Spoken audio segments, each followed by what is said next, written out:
السلام علیکم۔ آج کا ہمارا ٹاپک ہے کیا لباس انسان نے ایجاد کیا ہے یا مالک کائنات نے نازل کیا۔ کہا جاتا ہے کہ انسان جنگلوں میں برہنہ رہتا تھا، پھر آہستہ آہستہ متمدن ہوا، اس نے لباس پہننا شروع کیا۔ لیکن اس سوال کا جواب اللہ تعالیٰ نے قرآن پاک میں دیا ہے۔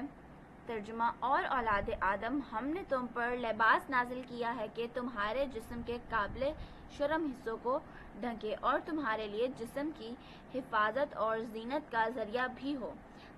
یعنی لباس اللہ تعالیٰ نے نازل کیا ہے، اس کا یہ مطلب نہیں کہ اللہ تعالیٰ نے بنے بنائے کپڑے نازل کیے، بلکہ اس کی فطرت پر لباس کا الہام کیا تاکہ وہ اپنی عقل سے کام لے کر اپنی فطرت کے مطالبے کو سمجھے اور پھر اللہ تعالیٰ کے پیدا کردہ مواد سے کام لے کر اپنے لیے لباس تیار کرے۔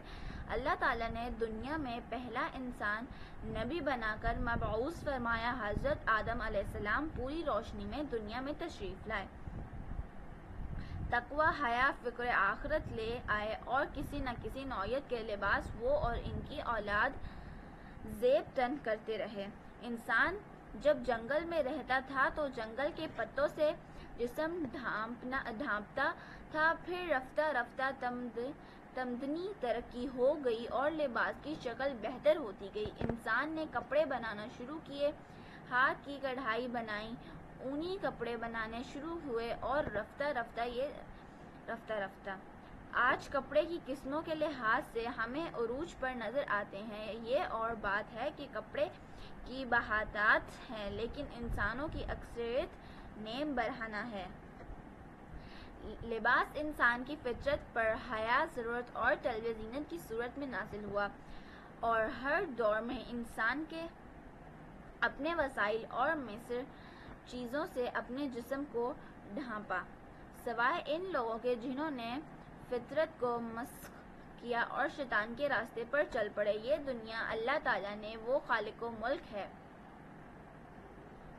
وہ مومن قاولی ہے، قدم قدم پر ان کی رہنمائی فرماتا ہے۔ ترجمہ: اور جو لوگ ایمان لاتے ہیں ان کا حامی و مددگار اللہ ہے اور ان کو تاریکیوں سے روشنی میں نکالتا ہے۔ اس نے زندگی کے کسی شعبے میں اپنے بندوں کو تنہا نہیں چھوڑا، انسان کے لیے ہر معاملے میں رہنمائی نازل فرمائی۔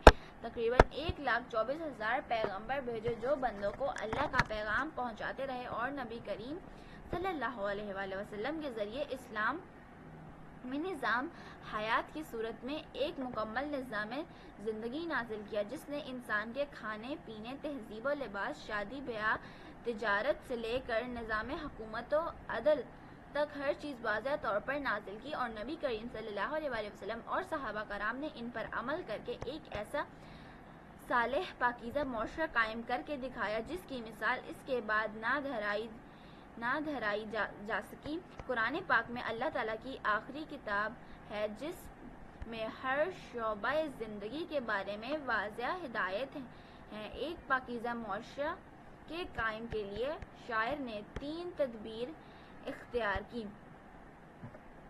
آج کے لیے اتنا ہی، ملتے ہیں اگلی ویڈیو میں۔